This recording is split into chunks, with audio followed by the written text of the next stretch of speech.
Buen día para todos.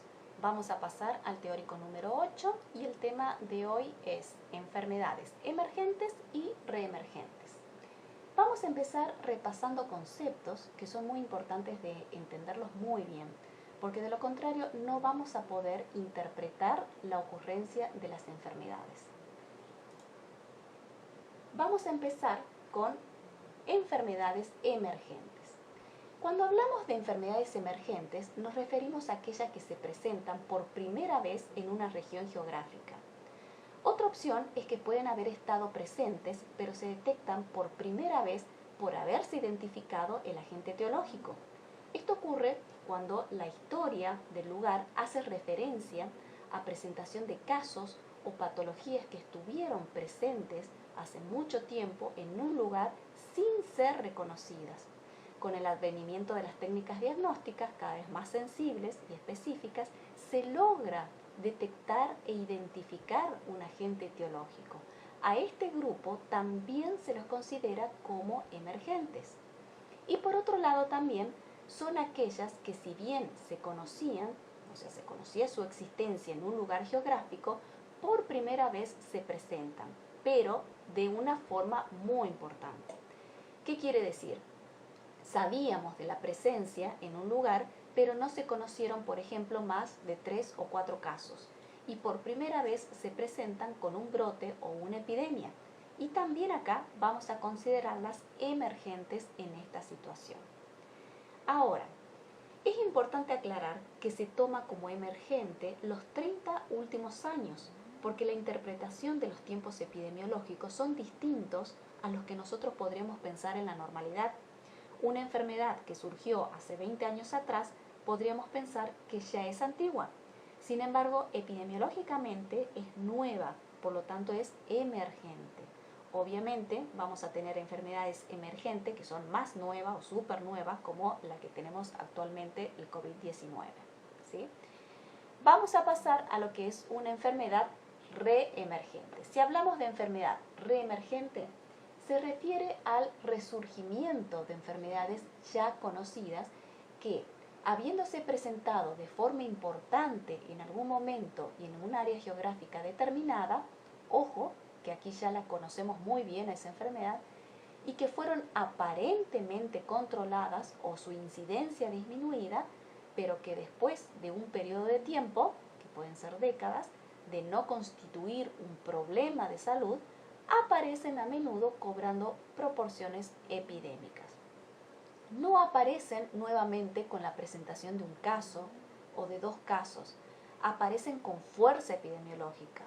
De última, estos casos aislados o esporádicos sí podrían ser motivo, por ejemplo, de una alerta sanitaria y de vigilancia epidemiológica, que podrían convertirse en una reemergente. Pero, como mencionamos anteriormente, se tienen que presentar de manera importante. Esa manera importante no se refiere únicamente al número, sino también a la dispersión geográfica y a cómo se presenta en una población con respecto a su gravedad. Con respecto a los tiempos también de las reemergentes se toman décadas, se habla de 20 a 30 años. Ahora, ¿cómo podemos interpretar esto? Si tengo la presentación de una enfermedad en un área geográfica, deja de presentarse por 2 años y nuevamente se presenta, esto no quiere decir que sea reemergente. Hay muchos factores que hay que unir para poder interpretar justamente esa reemergencia. Por eso existen estudios que son de frecuencia de enfermedades en no menos de 10 años, como son los estudios de canales endémicos, donde nosotros conocemos el comportamiento de las enfermedades. Hay enfermedades que son cíclicas, es decir, que gracias a un conjunto de factores se sabe que en una región geográfica determinada se van a presentar, por ejemplo, cada 5 años. Y esto no quiere decir que sea reemergente, que haya aparecido, ¿no es cierto?, en una época determinada, pasan 5 años y vuelve a emerger. Lo que se deduce aquí, y lo que tiene que quedar bien claro, es que las enfermedades emergentes o reemergentes se las detecta por una serie de conocimientos que debo tener para saber en qué categoría se encuentran. Por ejemplo, Si yo no conozco la historia de la fiebre amarilla en Argentina, quiere decir, si yo no sé si hubo alguna vez fiebre amarilla en Argentina, o cómo se presentó, o con qué gravedad o intensidad se presentó, si hoy aparece, no puedo catalogarla porque no tengo el conocimiento de qué es lo que pasó con la fiebre amarilla en Argentina. Por eso también una misma enfermedad se puede clasificar de diferentes maneras de acuerdo a las diferentes regiones. Yo les podría decir que el mal de Chaga es una enfermedad emergente en algunos países del primer mundo, ahora, en estos momentos. Sin embargo, para nosotros es endémica en ciertas regiones, ¿no es cierto?, de nuestro país. Quizás si ustedes me preguntan cómo se comporta la malaria o cómo podría clasificar a la malaria, supongamos, en Singapur, lo más probable es que yo les conteste que no sé. ¿Por qué? Porque tendría que conocer cómo se comportó esa enfermedad exclusivamente en esa región geográfica. Con esto quiero decir que vamos a tener enfermedades emergentes y reemergentes a nivel mundial, las más conocidas por todos, pero pueden o no coincidir con enfermedades emergentes o reemergentes exclusivas de ciertos países o hablando específicamente de Argentina. Esta es la definición de enfermedades zoonóticas emergentes y reemergentes de la OIE, de la Organización Mundial de Sanidad Animal. Es importante que la conozcamos porque hace referencia exclusiva a enfermedades zoonóticas, ¿sí? Y define como enfermedades zoonóticas emergentes como todas aquellas nuevas infecciones resultando de la evolución, modificación de un agente patógeno o parásito existente que cambia de espectro de hospedadores, vector, patogenicidad o cepa. También incluye las infecciones o enfermedades desconocidas hasta el momento de su aparición. Asimismo, las reemergentes son aquellas en las cuales una infección conocida cambia de ubicación geográfica, cuyo espectro de hospedadores se amplía o cuya prevalencia aumenta considerablemente. ¿Sí? Por eso decimos que las enfermedades emergentes y reemergentes requieren de una interpretación que sea global, regional y local con carácter dinámico. ¿Sí? Cuando me refiero a carácter dinámico, estoy remarcando que una enfermedad que es reemergente, luego de años puede convertirse en endémica, o una enfermedad que es emergente, luego de años puede convertirse en reemergente y terminar en endémica, o si es eliminada, ¿no es cierto?, puede ser una enfermedad controlada. Por otro lado, también hay que remarcar que los patógenos que pertenecen a los animales silvestres colaboran en el incremento de las enfermedades que son emergentes y reemergentes como una amenaza real para lo que es la salud pública. Por lo tanto, la zoonosis, y acá estamos nosotros involucrados como médicos veterinarios, constituyen una fuerte amenaza para, ¿no es cierto?, la salud pública. Sabemos que la emergencia de las enfermedades humanas ocurren cuando los gérmenes de los hospedadores pueden saltar y mutar en la especie humana. Algo de esto ya habíamos visto en el teórico pasado. Entonces, la mantención de un reservorio silvestre se presenta como una condición esencial de la persistencia de la zoonosis en una determinada zona geográfica. ¿Y qué es lo importante de este concepto? Que más de la mitad de los patógenos humanos son de origen zoonótico. Entonces constituyen el mayor porcentaje de las enfermedades emergentes. Si ustedes recuerdan, cuando empezamos las clases del teórico que era de bacteriosis, hablábamos sobre todos los factores que influyen a que se presenten las enfermedades.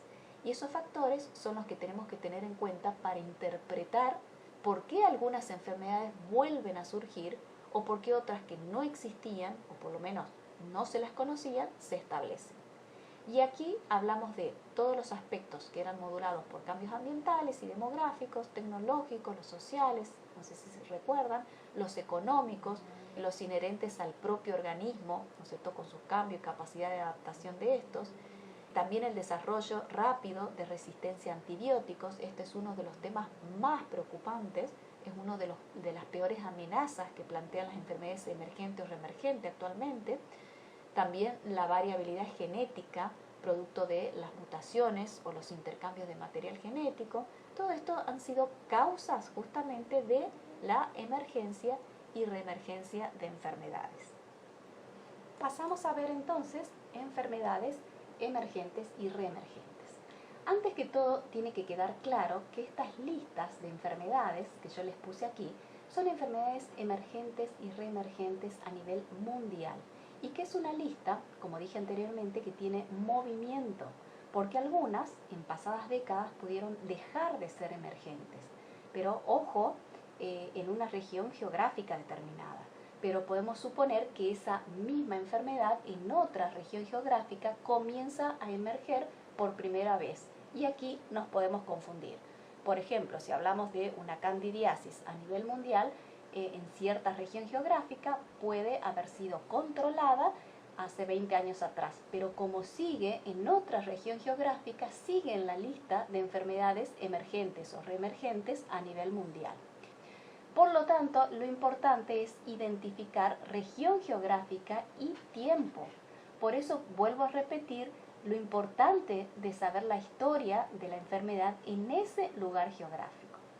Por ejemplo, en este cuadro que yo les puse aquí es de una cita de 15 años atrás, pero nosotros, por concepto, ya sabemos que todo esto sigue vigente.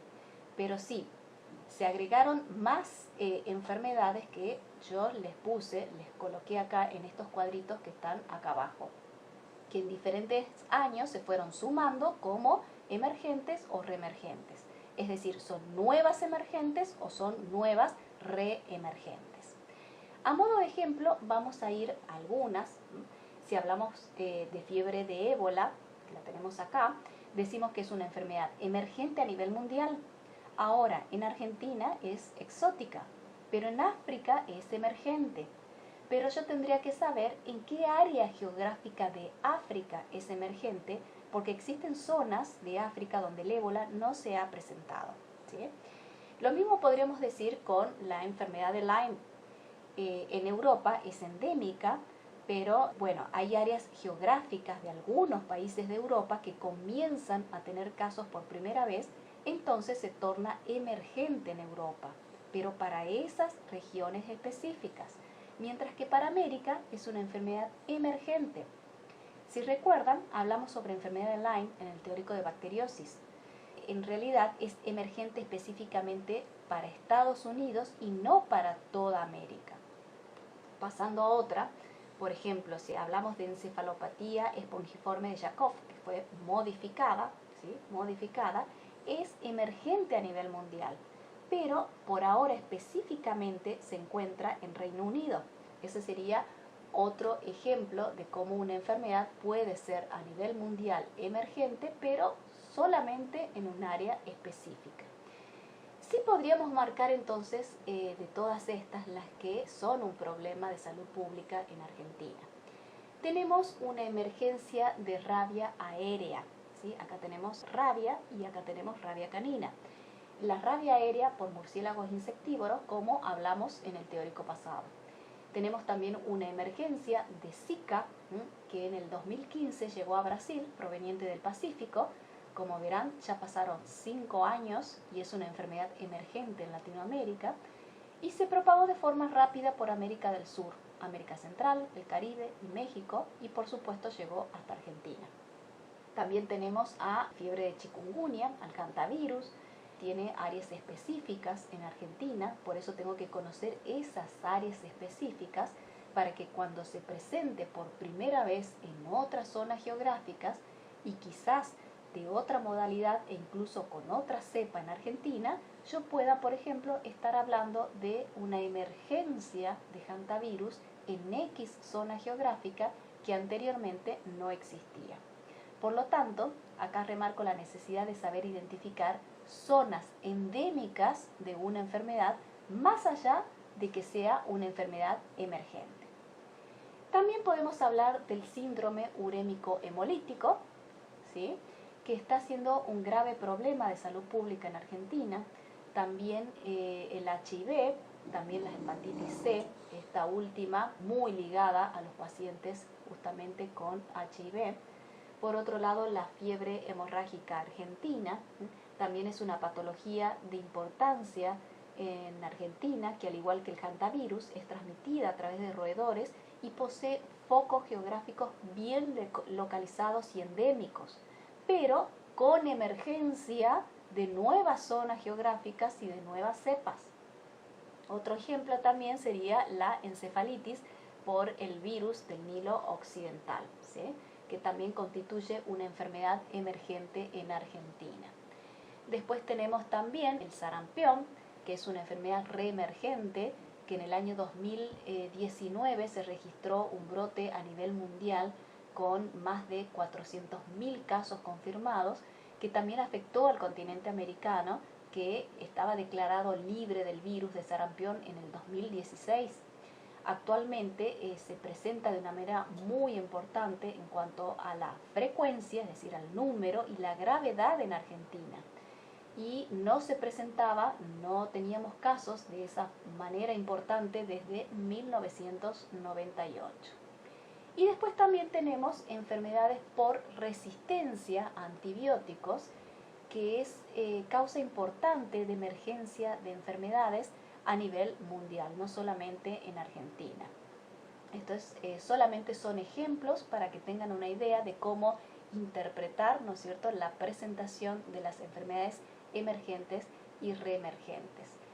Otra sería, por supuesto, el coronavirus, el SARS-CoV-2, denominado comúnmente COVID-19, que sería la última enfermedad emergente a nivel mundial. Entonces, a medida que ustedes vayan estudiando las diferentes enfermedades en Argentina, van a saber dónde incluirlas, en qué lugar, si es emergente, si son reemergentes, o si no tienen estas características, son enfermedades endémicas de nuestro territorio, de acuerdo, por supuesto, a su historia epidemiológica. Bien, vamos a pasar entonces a hacer un repaso de las barreras de especies y su importancia en la diseminación de las enfermedades emergentes o reemergentes.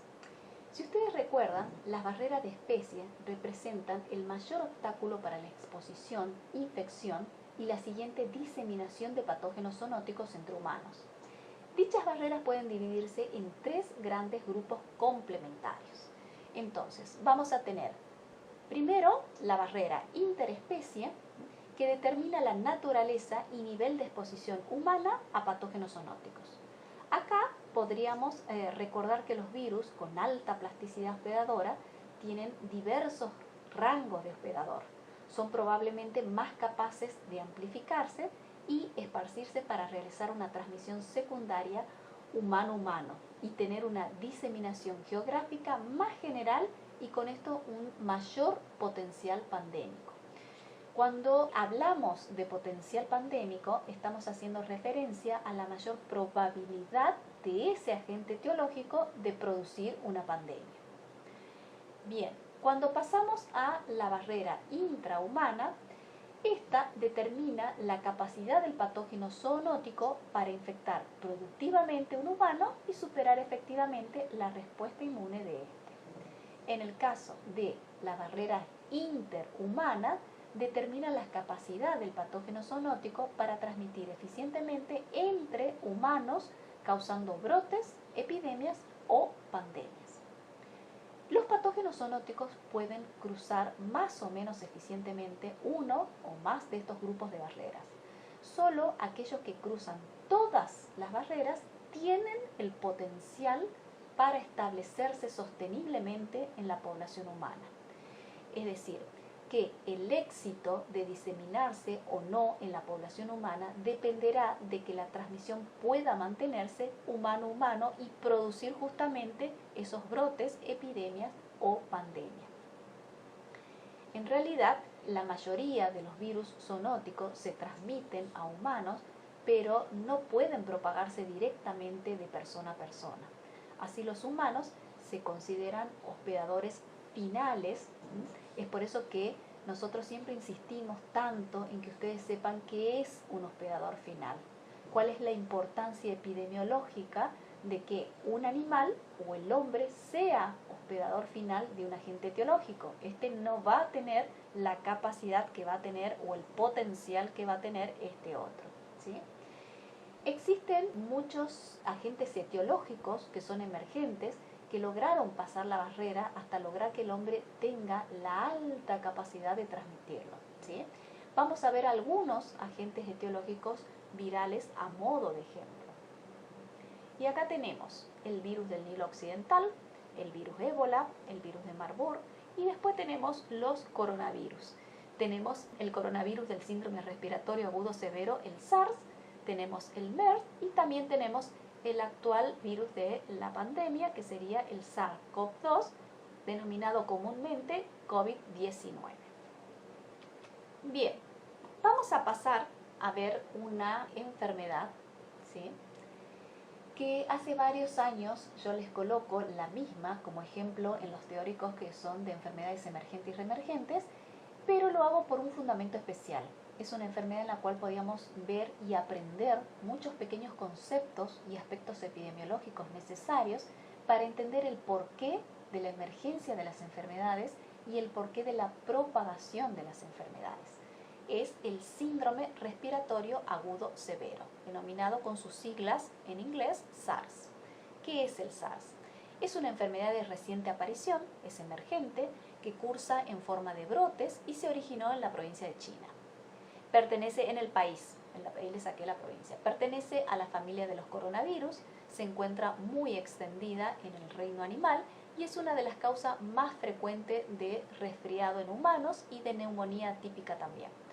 Producen infecciones pulmonares en contextos que son epidemiológicos concretos, como la presentación de epidemias. Entonces, los coronavirus son grupos, ¿sí?, son grupos extensos y común de virus ARN con una envoltura viral, pertenecen a la subfamilia taxonómica Orthocoronavirinae de la familia Coronaviridae. Como otros virus ARN ostentan en relación con los virus ADN una amplia capacidad de mutación y recombinación genética que les facilita adecuarse a diferentes nichos ecológicos y evadir la respuesta inmune generada por el huésped. Acá ya tienen una ventaja para subsistir. Por otro lado, pueden codificar unas 30 proteínas, algunas de las cuales son estructurales, que son las más importantes, y entre ellas tenemos las nucleoproteínas, las proteínas de las espículas y las proteínas de las membranas. Las proteínas de las espículas conforman proyecciones glucoproteicas en la superficie viral, que es crucial para la fijación y la entrada en la célula huésped. Entonces, las variaciones de estas proteínas serían las responsables del amplio rango de huéspedes y tropismo que tienen el virus. Entonces, dependiendo de cada tipo, los coronavirus pueden causar diversas afecciones, desde el resfriado común hasta las enfermedades más graves como bronquitis, bronquiolitis, hasta las neumonías. Estas familias de virus se caracterizan por una importante capacidad de mutabilidad, lo que justamente dificulta la previsión epidemiológica y lo que sería la elaboración de las vacunas. Acá vamos a ver que tenemos el síndrome respiratorio agudo severo, que sería el SARS-CoV, el síndrome respiratorio de Oriente Medio, el MERS-CoV, y el actual virus de nuestra pandemia, el síndrome respiratorio agudo severo, que sería el SARS-CoV-2, porque este es el 1, denominado comúnmente COVID-19. Bien, ahora vamos a ir a la clasificación, simplemente para que nos ubiquemos en su posición dentro de los principales coronavirus humanos. Entonces tenemos el orden, que sería nidovirales, la familia, que tenemos Coronaviridae, y la subfamilia Orthocoronavirinae, ¿sí? Luego tenemos géneros, tienen el alfa, beta, gamma y delta coronavirus. Nosotros vamos a ir a los virus que nos interesa justamente por su importancia y gravedad, que los que producen neumonía, que sería el SARS-CoV, que es el que vamos a ver ahora, el SARS, el SARS-CoV-2, que sería el virus de la actual pandemia, y el MERS-CoV. Estos pertenecen, el SARS como el SARS-CoV-2, pertenecen al subgénero Sarbecovirus y el MERS pertenece a otro subgénero que sería el MERV-CoVirus. En este caso, los tres sí es importante remarcar que pertenecen al mismo género que era el beta coronavirus. Primero vamos a ir a las características clínicas de la enfermedad, porque vamos a ver el SARS ahora, y después a la parte que sería epidemiológica. Sí les voy a pedir que a medida que vayamos avanzando, vayan haciendo mentalmente su comparativo con el actual virus COVID-19. Bien, pasamos entonces a la sintomatología del SARS. Posee fiebre alta, que comienza con fiebre superior, comienza de 38 a superior, escalofríos, cefaleas, diarreas, que luego se comprobó que tenía gran carga viral, tos seca, malestar general, mialgias y dolor de garganta leve al principio, ¿sí? Luego esta sintomatología puede seguir como síntomas respiratorios leves o puede convertirse en una dificultad respiratoria que pasaría luego a una neumonía y, por supuesto, dependiendo el grado de esa neumonía, a la muerte. Por otro lado, tenemos la forma de transmisión, que se da por inhalación de las gotitas de Flügger de personas infectadas que estornudan, no vive en el aire, sí decanta el virus quedando en las superficies, contagia desde que aparece el primer síntoma y vive hasta 24 horas fuera del cuerpo y 6 horas en manos, tejidos y superficies. En cuanto al diagnóstico del SARS, tenemos que se puede realizar por tomografía o radiografía. Ya sabemos que justamente por las lesiones que produce a nivel pulmonar, también se diagnostica por cultivo, por PCR, por microscopía electrónica, por ELISA, por IFA y también por muestras de aspirado nasofaringio o hisopados nasofaringios. Por otro lado también, como característica, se presenta con un 10 a 20% de casos graves y el 50% de letalidad se da en personas que poseen más de 65 años de edad. Esta es una enfermedad que como tratamiento requiere de intubación y ventilación mecánica y como medida de control deben realizar una cuarentena luego de la recuperación aproximadamente de 10 días después de que los síntomas hayan desaparecido. Por otro lado también se aconseja el uso de barbijos para evitar el contagio y la propagación, porque el contagio es de persona a persona, con un periodo de incubación aproximado de 2 a 7 días. Entonces usamos el barbijo cubriendo la boca para evitar la salida del virus al estornudar y toser, el lavado de manos frecuente, aislamiento del paciente en el caso de ser positivo, cuarentena o de ser sospechoso, cuarentena durante 21 días, que serían 2 periodos máximos de contagio. Y como característica epidemiológica tenemos que el SARS afectó a más de 8.273 personas en China solamente, con 774 fallecidos. Ahora sí vamos a pasar a desarrollar epidemiológicamente lo que sucedió con el SARS. Si ustedes me siguen con las fechas, sobre todo para ver los periodos de expansión geográfica del virus. El primer caso conocido se presenta el 16 de noviembre del 2002 como caso de neumonía atípica en la ciudad de Foshan, en la provincia de Guangdong, en China, acá. Se determina su negatividad como virus de la influenza para los tipos de virus gripales. Ahora, para el 11 de febrero del 2003, la OMS ya recibe del Ministerio de Salud de China la notificación de un brote de un síndrome respiratorio agudo ya con 300 casos y 5 muertos en la provincia de Guangdong. Acá yo les puse el mapa para que ustedes puedan observar que desde esta ciudad, ¿sí?, donde se produjeron los primeros casos comunitarios, y la distancia en Hong Kong, donde se produjo el brote de la epidemia. Luego, para el 21 de febrero, un médico que viaja justamente de la ciudad de Guangdong se aloja en un hotel denominado Metropol, que luego fue famoso justamente por los contactos epidemiológicos que tuvo. Se aloja en un 9º piso, que fue el origen de esa infección, para otros 10 huéspedes que residían en este hotel. Fueron 2 miembros de su propia familia y otros 4 que eran trabajadores del hospital de Hong Kong, constituyendo entonces este médico el caso A. Luego, para el 23 de febrero, 2 huéspedes del hotel regresan a Toronto, ¿cierto?, a Canadá, y acá se produce lo que se denomina brote nosocomial, es decir, que se originan a partir de un enfermo que va transmitiendo de persona a persona, pero en un centro de salud. Aquí se produce un evento denominado evento superdiseminador, que se define como aquel evento de transmisión en el que se produce un número de casos secundarios, pero mayor al promedio.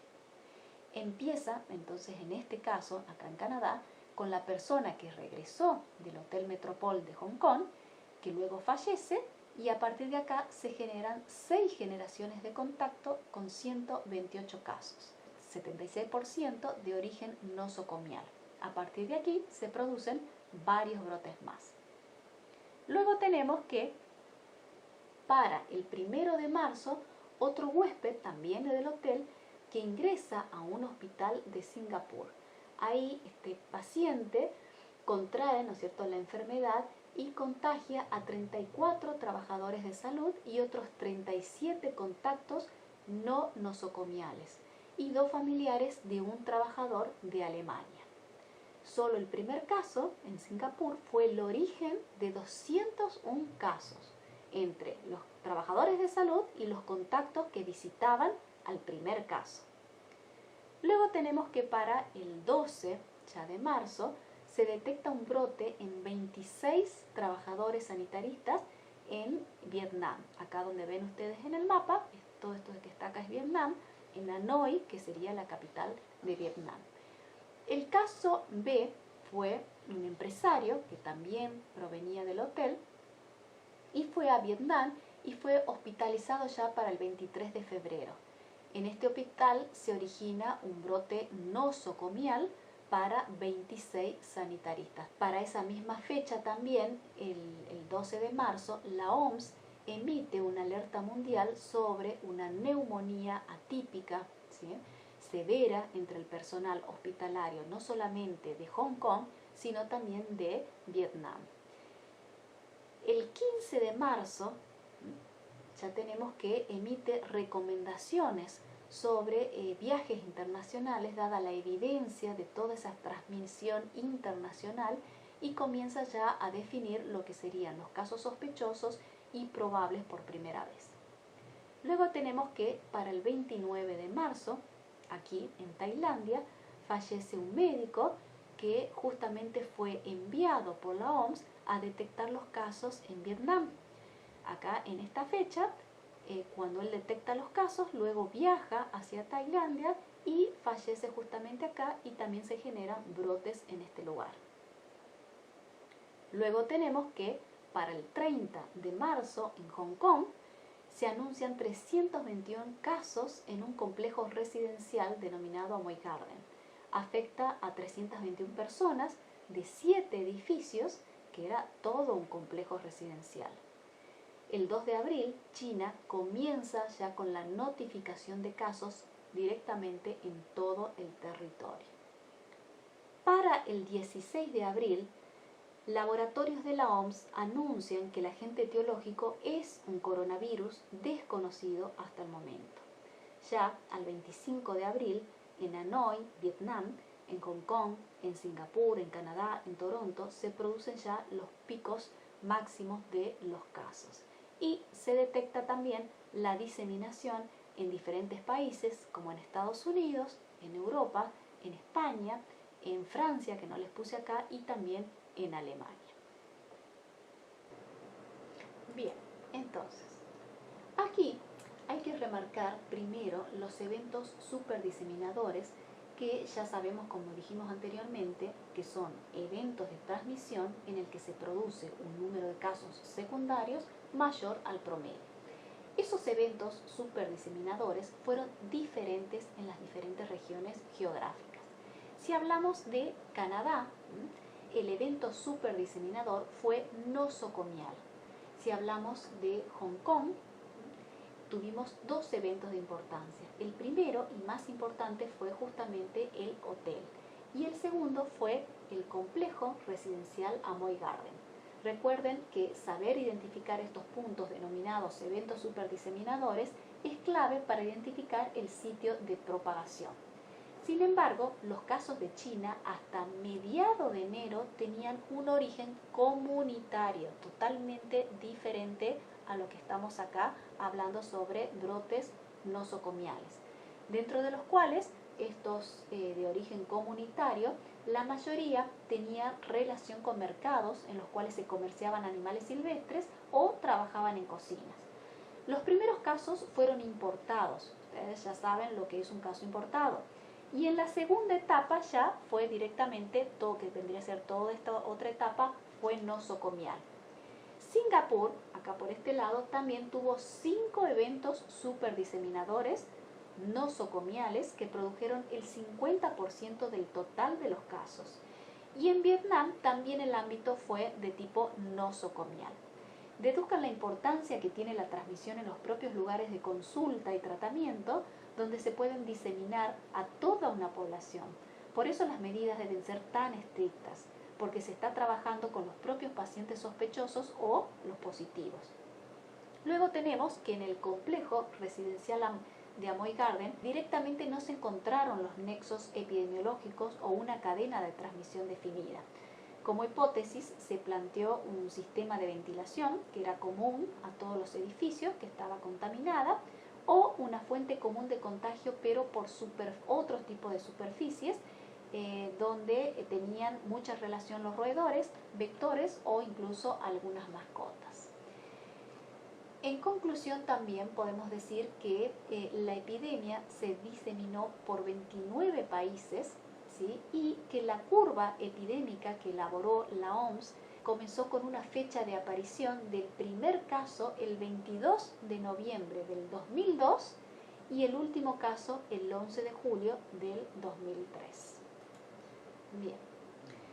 La epidemia del SARS constituyó un proceso de carácter emergente muy relevante por sus características epidemiológicas, con una eclosión fuerte, repentina, en 29 países de los 5 continentes. Tuvo una importante transmisión comunitaria, ¿sí?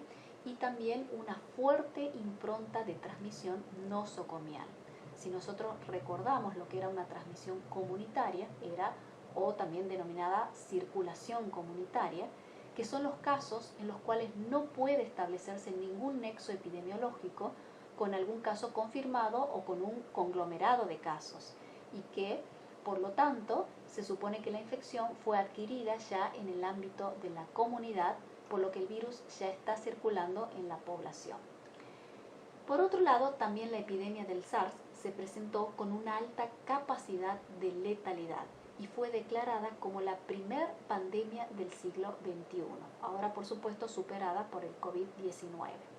Y se remarca el número de reproducciones básicas, o sea, el R0 alto que tuvo esta enfermedad, recordando que esto significa que por cada caso individual en un periodo infectivo de ese caso puede contagiar a un número determinado de personas, es decir, el número de casos en promedio producido por cada caso en un tiempo determinado y en una población que sea susceptible. Existen en realidad importantes evidencias de que el SARS se originó a partir de la transmisión interespecie, probablemente a partir de una especie animal silvestre.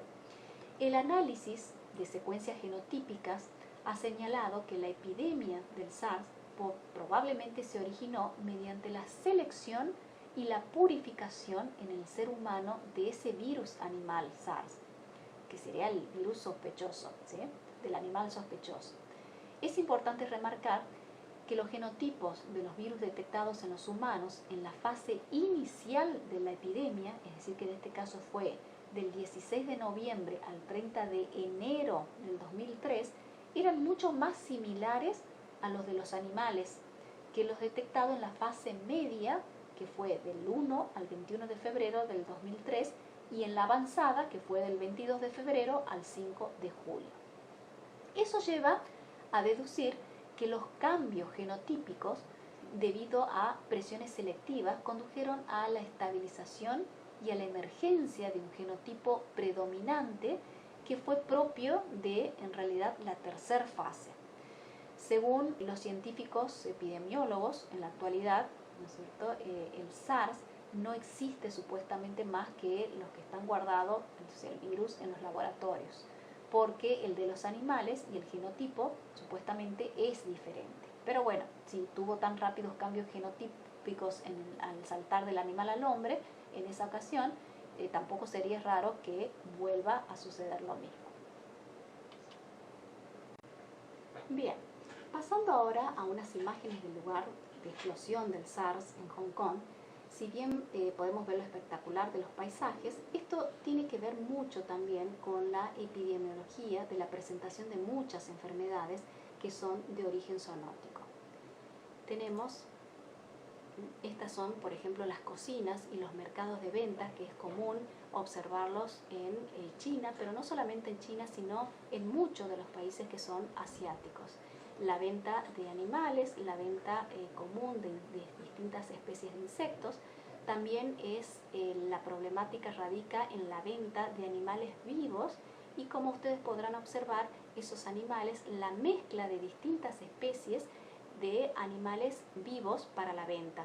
Acá simplemente podemos observar gatos, perros, aves, y en la siguiente también podemos observar desde cánidos silvestres, monos, roedores y quizás algunas otras especies. Por otro lado, investigadores de la Universidad de Hong Kong dan una hipótesis sobre el origen del coronavirus que causa el síndrome respiratorio agudo severo, el SARS. El agente ha sido hallado en la civeta o gato de Algalia, que es un mamífero carnívoro de Asia que se cría en las granjas con destino al consumo humano y se los comercializa en restaurantes que son muy selectos. La composición genética de los dos coronavirus hallados en estos animales y en los enfermos es bastante parecida. Es probable que haya saltado de esta civeta al hombre con la manipulación de estos animales en restaurantes afamados por cocinar especies exóticas y salvajes.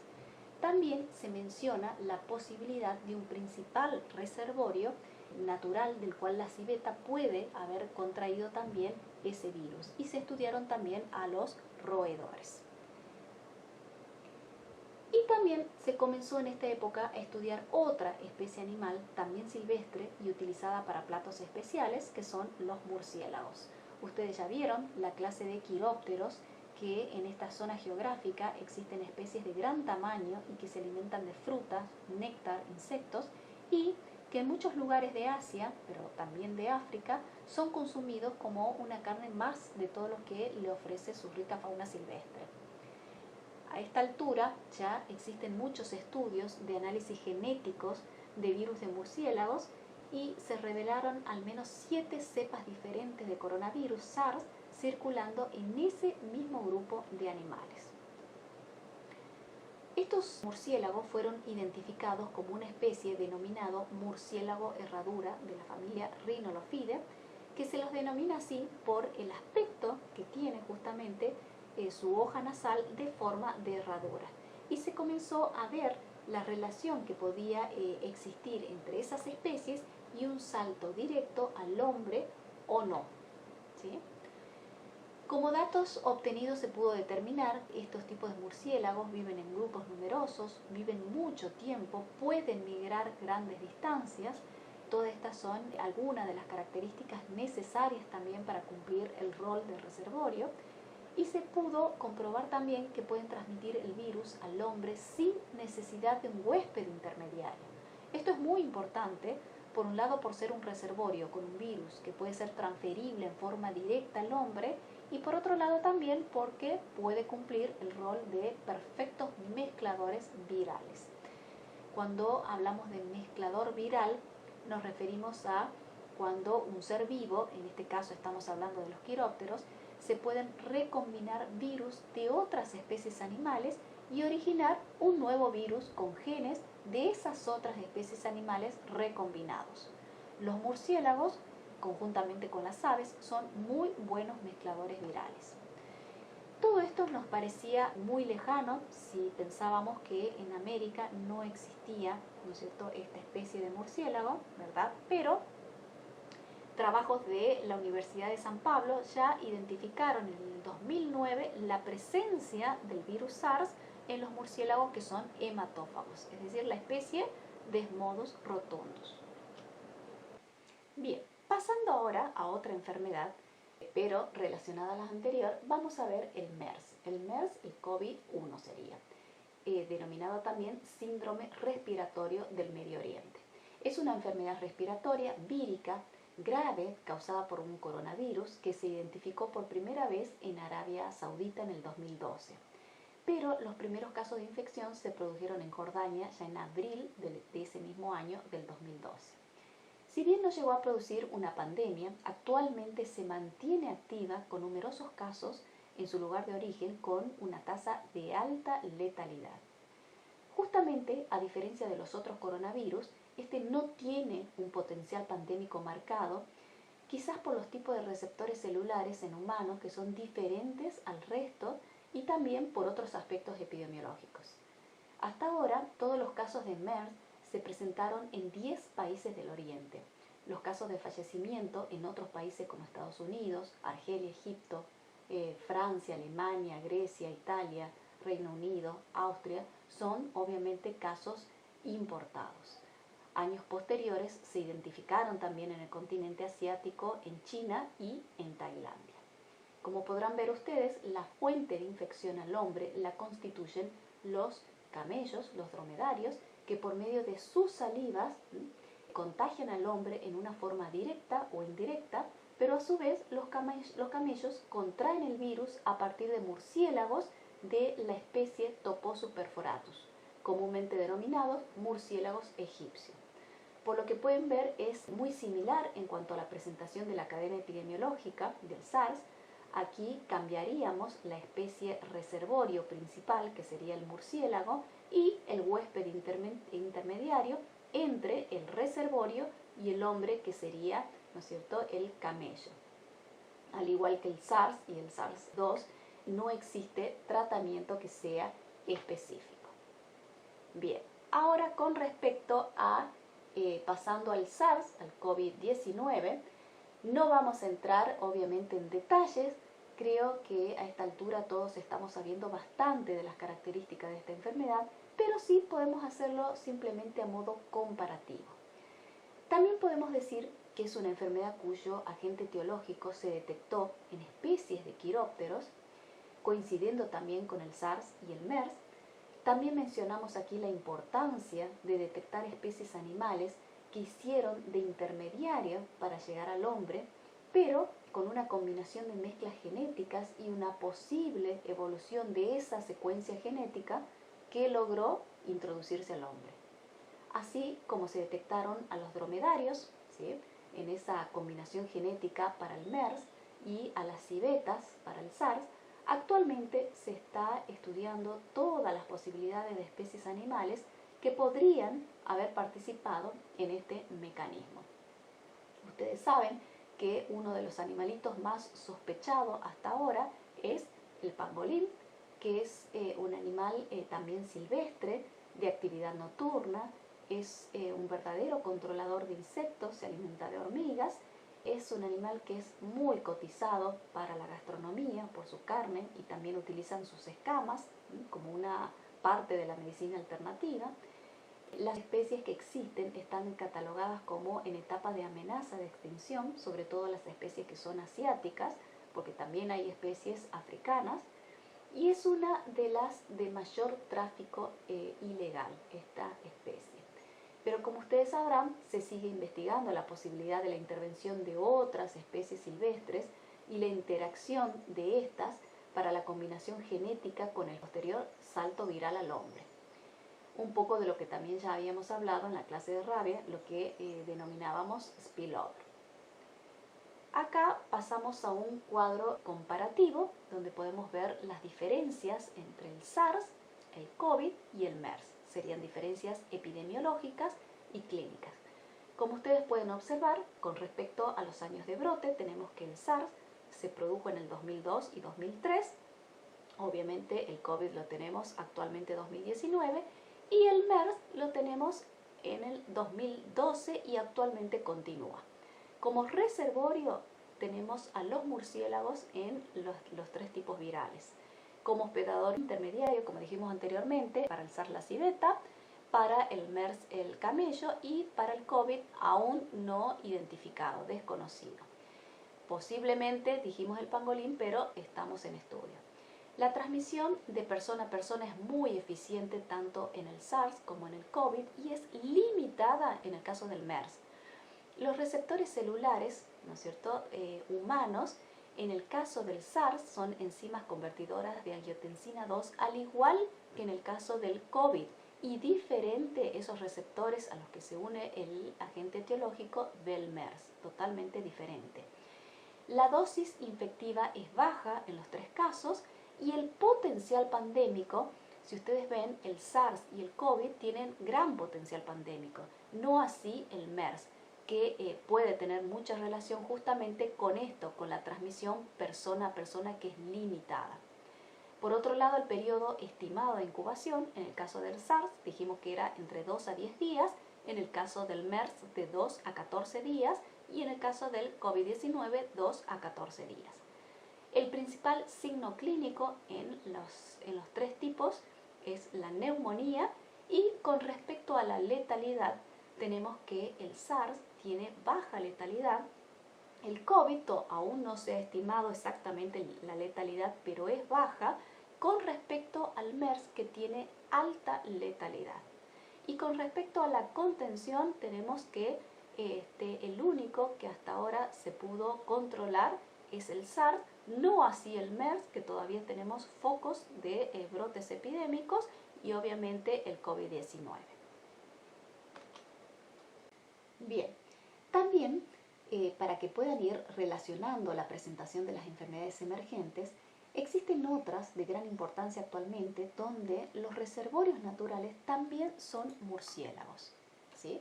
Vamos a tener al ébola, que actualmente se encuentra como emergente a nivel mundial.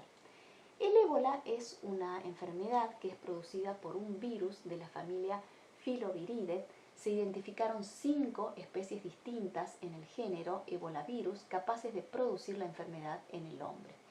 Es uno de los virus más contagiosos y mortales con una tasa de mortalidad del 90%. Se considera que los reservorios naturales de los virus son los murciélagos frugívoros de la familia Theropodidae. Dentro de lo que sería la cadena epidemiológica, la población humana va a contraer el virus del ébola al contactar con órganos, sangre, secreciones u otros líquidos corporales de distintos animales que estén infectados. Animales como el chimpancé, gorila, mono, antílopes, el puercoespín, que pueden estar también enfermos o directamente muertos. Y también con los propios murciélagos, es decir, el hombre contactar con los propios murciélagos. De esta manera, el contagio sigue en forma directa de persona a persona por medio de cualquier otra secreción o fluido corporal. Como dijimos, es altamente contagioso. Se adquiere entonces, dijimos, de persona a persona a través de esos fluidos o secreciones infectadas o con el propio material contaminado por esos mismos fluidos. Como sintomatología, se caracteriza por la aparición súbita de fiebre, debilidad intensa, dolor muscular, dolor de cabeza, lo cual va seguido de vómitos, diarrea, hasta los más graves que serían las hemorragias internas y externas que va a presentar esta enfermedad. El periodo de incubación es de 2 a 21 días. En cuanto a lo que sería la distribución, acá en el mapa podemos llegar a observar la distribución de las zonas geográficas endémicas a las diferentes variedades del virus ébola. Se concentran en la zona central de África y también en la zona oeste. La problemática es muy parecida a lo que estuvimos viendo hasta ahora, con una fuerte impronta en lo que sería el contacto de animales silvestres por el consumo y, por otro lado, también la disminución del territorio de expansión de esos animales que los obliga a acercarse más al hombre. Acá podemos llegar a ver la cronología de los brotes del virus ébola. A partir del año 76, que tendríamos acá, del 76 hasta el 2015.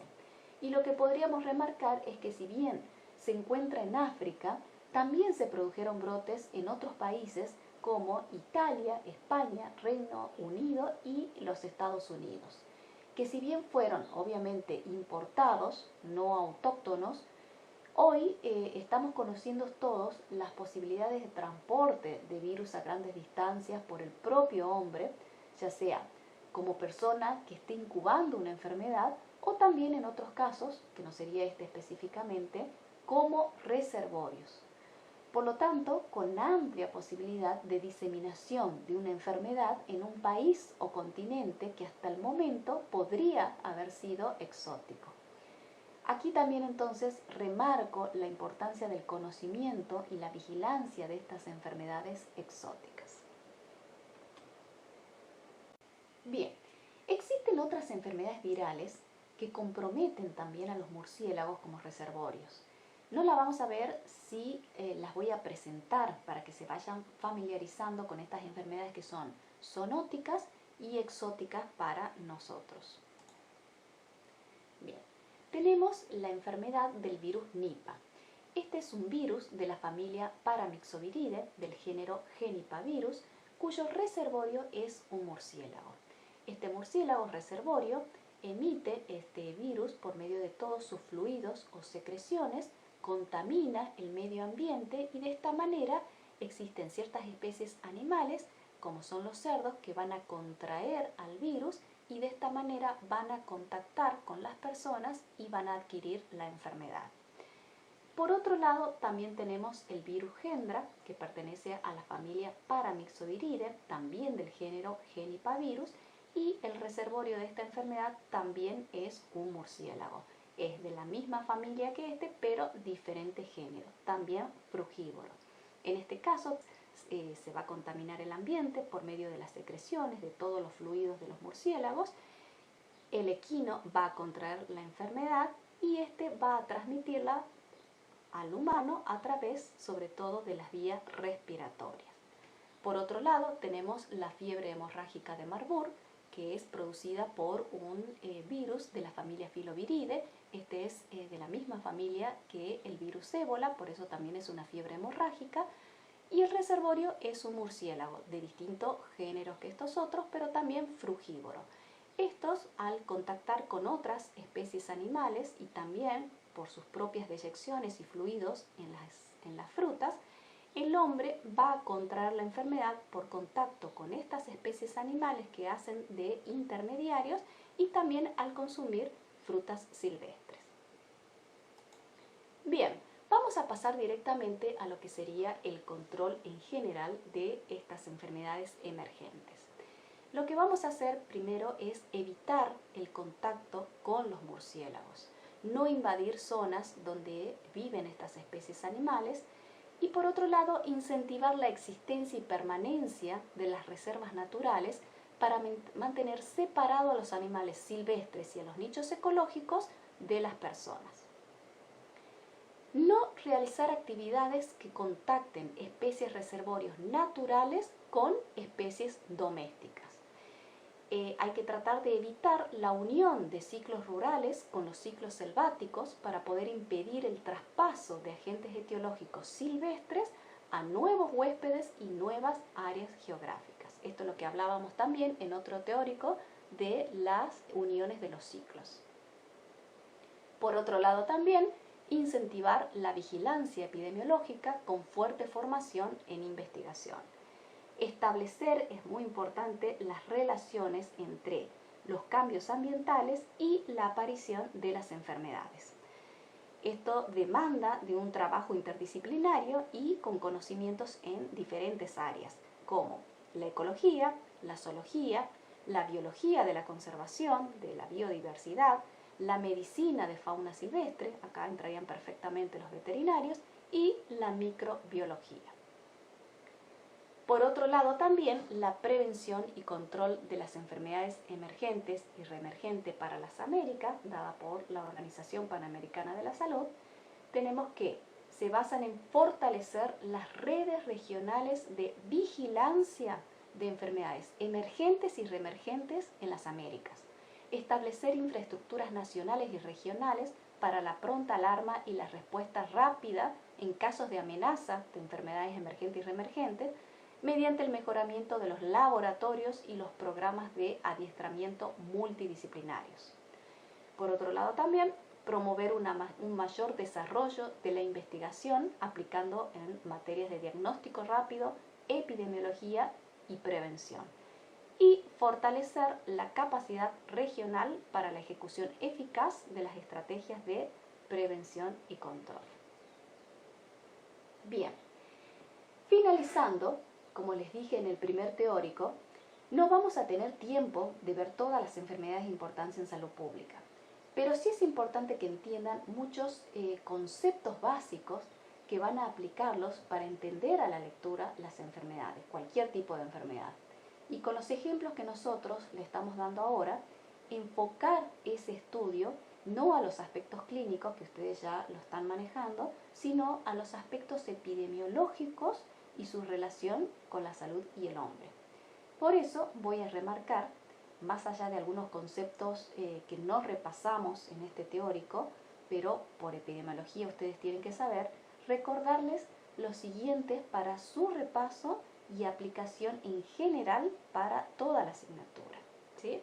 Entonces, van a tener que remarcar los conocimientos sobre enfermedades emergentes y reemergentes, qué es un potencial pandémico de un agente etiológico, qué es un periodo de incubación, un periodo infeccioso, las vías de transmisión, la tasa de letalidad, qué es un caso índice, qué son los casos secundarios, los casos contactos, los casos que son importados, casos comunitarios, a qué se denomina brote de origen comunitario o brote de origen nosocomial, a qué se denomina evento superdiseminador, qué es un reservorio, esto vuelvo a repetir, es importantísimo, qué son los mezcladores virales, qué es el factor R0 y sobre todo el teórico de hoy, que serían todas las características sobre el síndrome respiratorio agudo severo.